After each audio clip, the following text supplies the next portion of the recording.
my name is Jackie Hoermann-Elliott, and my presentation is Eyes Wide Open, Students and Researchers Looking More Closely at Embodied Cognition Through Writing Logs. Here you can see on this slide my contact information. Feel free to reach out to me. I am at Texas Women's University, and I'll talk about my institution a little bit later in the presentation. But to get started, I will say that although much of my work to date has focused on how writing students use embodied cognition to support their physical and emotional well-being, recent crises and a growing body of literature in disability studies and anti-ableist composition catalyzed my revision of a writing log and reflection assignment to be more embodied and inclusive of all bodies and sensorimotor practices. In this presentation, I argue that embodied writing logs and reflections serve several pedagogical purposes, including 1, attuning students to the role of embodied cognition in their work as writers, 2, expanding our assignments to be more inclusive of all writing bodies, and 3, adopting a new sense of pedagogical flexibility that comes when we engage with critical embodiment pedagogy. The assignment I'll be discussing today and associated reflection that I'll be discussing will be included as an appendix at the end of the PDF I've uploaded to this presentation. Please feel free to download that file for more specifics on the assignment if you would like. All right, and so with that, let's start with the question of what's embodied cognition. I like to start with a simple way that I use to talk to my own students about understanding embodied cognition, which I recognize can be a rather abstract concept for those who haven't encountered it yet. So every time you count on your fingers, 1, 2, 3, you are essentially enacting embodied cognition, or at least according to psychological researcher Margaret Wilson, who gives 6 views of embodied cognition and different ways of understanding it. That is her 6th view. And she gives the example of finger counting, in which the mind depends on body-based experiences to make sense of abstract concepts like counting, which is in theory kind of abstract. Embodied cognition has also garnered a bit more attention in recent edited collections within our field. And last year, Pedagogical Perspectives on Cognition and Writing was released, which is an edited collection doing an impressive job of revisiting what compositionists of the 1980s and 90s called for cognitivists to do with writing, which is to account for the individual's lived, diverse, and intersectional experiences. And even so, throughout the collection, what was interesting to me is embodied cognition receives only just a little bit of attention, very little compared to cognition and metacognition. But every writer that occupies bodily space feels the toll that writing can take on the body. And this toll looks and feels different from one body to the next, especially when thinking in terms of bodily diversity. Recently, Christina Cedillo and other scholars theorizing at the intersections of race and disability have pointed out that rhetoric, as it is taught in the academy, privileges movement and assumes white, heteronormative, ableist standards of writing.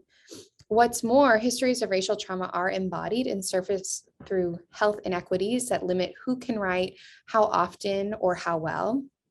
In a way, Poe, Young, and other leaders in the field have positioned scholars to have deeper conversations about how standards and conventions of English instruction make only just a little space for the literacy practices of Black, Indigenous, or people of color or BIPOC students.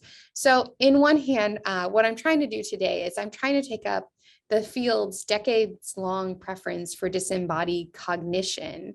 And in the other hand, I feel like I'm taking up the questions the field has been asking lately about how we make space for and honor the literacies of disabled, neuroqueer, and BIPOC students in order to ask this central burning question I have as a researcher, which is, how do we open our eyes to understand what embodied cognition holds for all bodies in writing classrooms?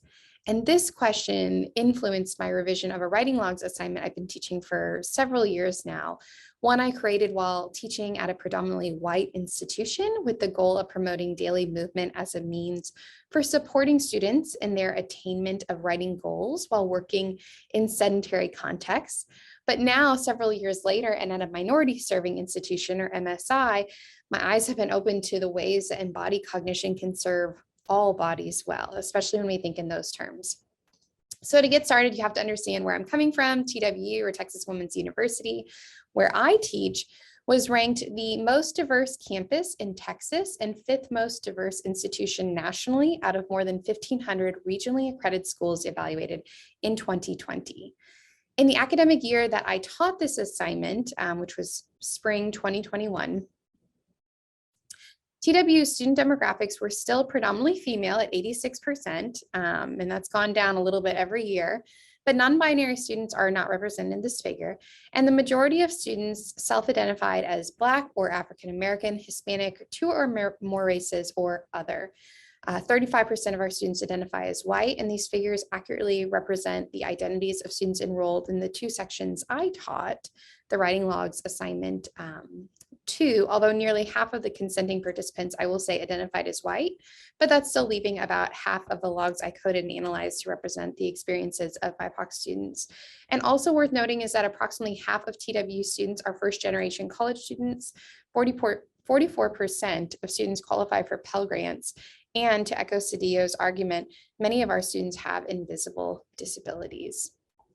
So to that end, those are our students, that's the institution. What's the assignment? What's the course about? As part of my campus's health and well-being initiative, I taught 2 online theme sections of this course, which featured weekly synchronous sessions. During our weekly mindful moments, which is what we called them, and happened at the start of every class period, I introduced students to breathing exercises, mindful writing exercises, and adaptable approaches to yoga for all ability levels. And always underscored in these mindful moments was how we were not striving for perfect breath patterns, poses, or prose.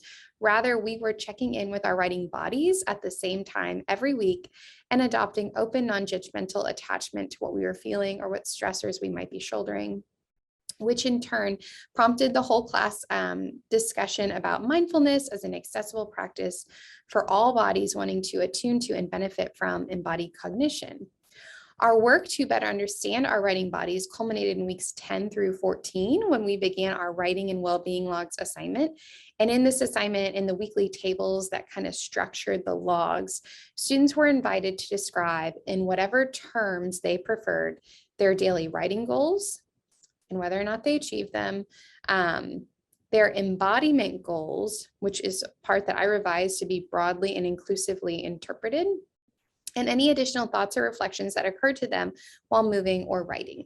The key revision to this assignment being that I was to encourage students' embodiment goals as opposed to their movement goals, which I had done previously, which used to focus more in my instruction on daily exercise and movement patterns and things like that, that could enhance the writing processes.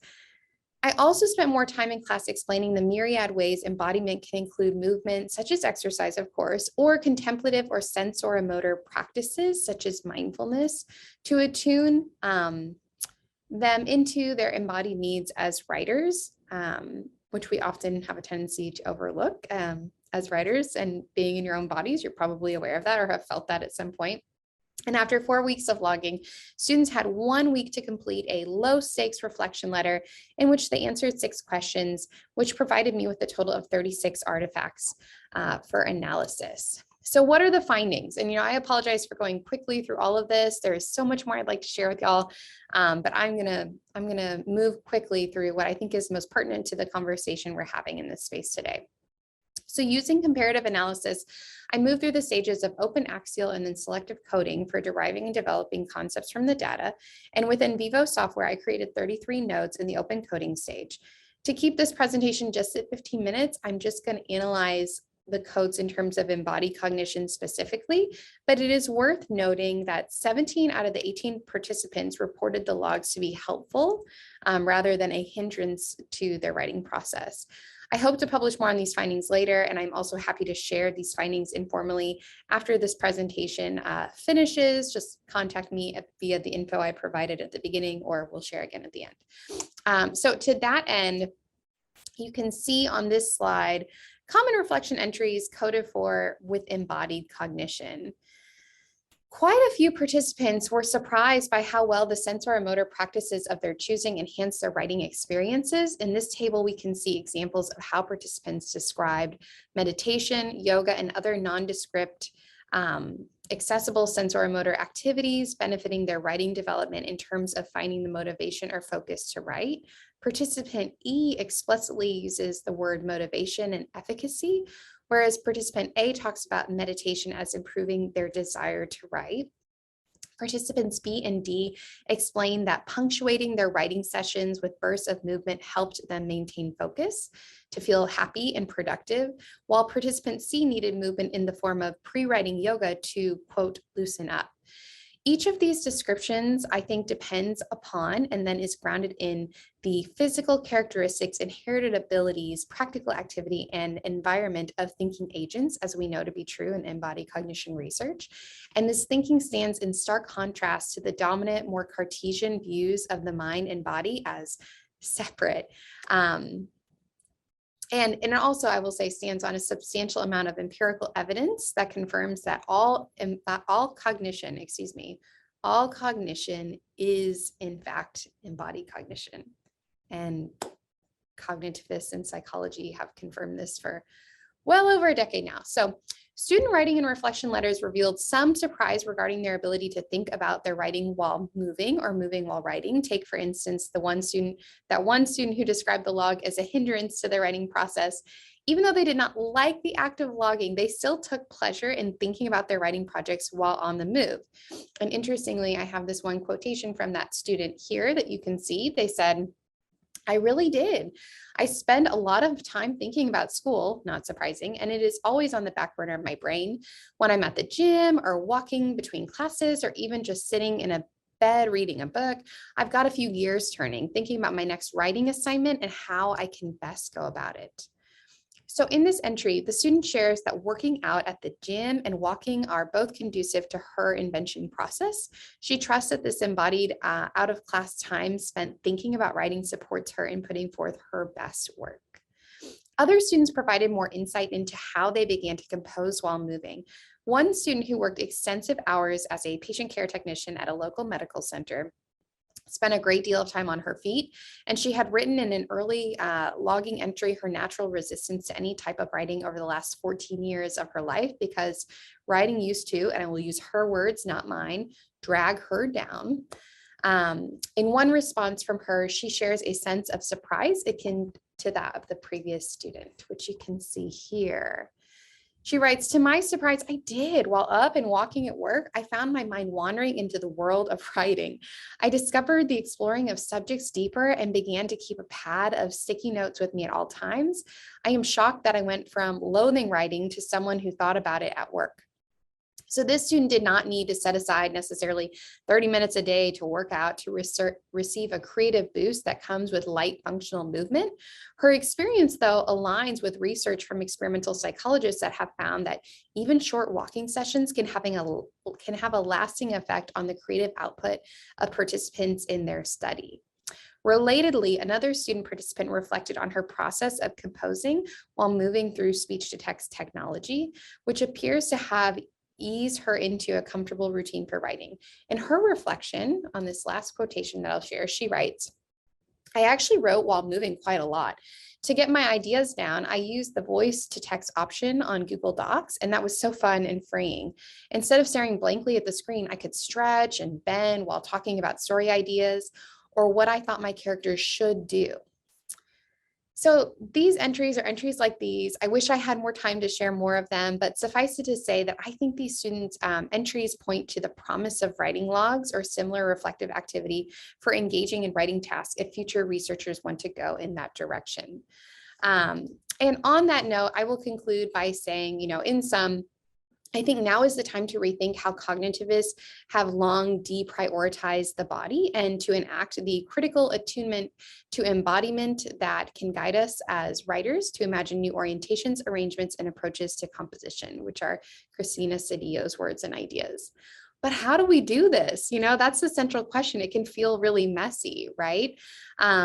And I will say first, I hope we can challenge ourselves to think beyond the white heteronormative and ableist notions of academic writing by examining our current practices and how we might improve.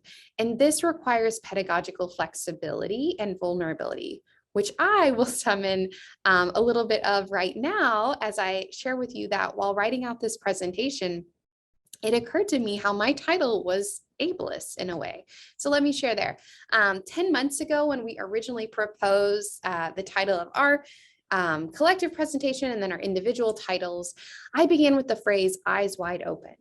But now, as I study universal design more closely, and I think about my students using screen readers, because I have students this semester actively using those, or even you as my colleagues who are listening, who may have visual impairments or for whom the idea of seeing through eyes wide open isn't necessarily the most sensitive choice of words. I have little moments of realization like these now and all the time, and I make note of them in ways to revise my own embodied writing pedagogy accordingly and how I present that to my students. If I could revise this title now, it would read as follows: Equipped with Embodied Cognition, Understanding the Body's Role in Cognition and Writing Through a Writing Log Study. So, and on that note, I like to conclude with a different metaphor to maybe replace the one that I started with, one that I hope resonates with more bodies. To wit, I believe that teaching student writers about cognition or metacognition without embodied cognition is a little bit like dressing school children for the snow. We wouldn't send young children into freezing temperatures with only their heads bundled in hats, earmuffs, and scarves. We'd layer them up in warm thermals, fleece-lined coats, water-resistant snow pants, boots, and gloves that fit their hands and their bodies and allow them to frolic and play and build snowmen and snow angels, or just sense the cool touch of the snow on their skin, and ultimately learn through the kind of unbridled sensory, sensor-motor play that they should be experiencing to learn. And likewise, when we introduce our students to embodied cognition, we outfit their entire selves for the work of writing so that they can learn to enjoy the process in a comfortable, uninhibited way for many years to come. And so with that, I will just say once again, please feel to reach out to me at any time via email or on Twitter at Jackie Elliott. And then my works cited is also available to you again through the PDF or here if you'd like to pause the presentation and take a look. Thank you so much.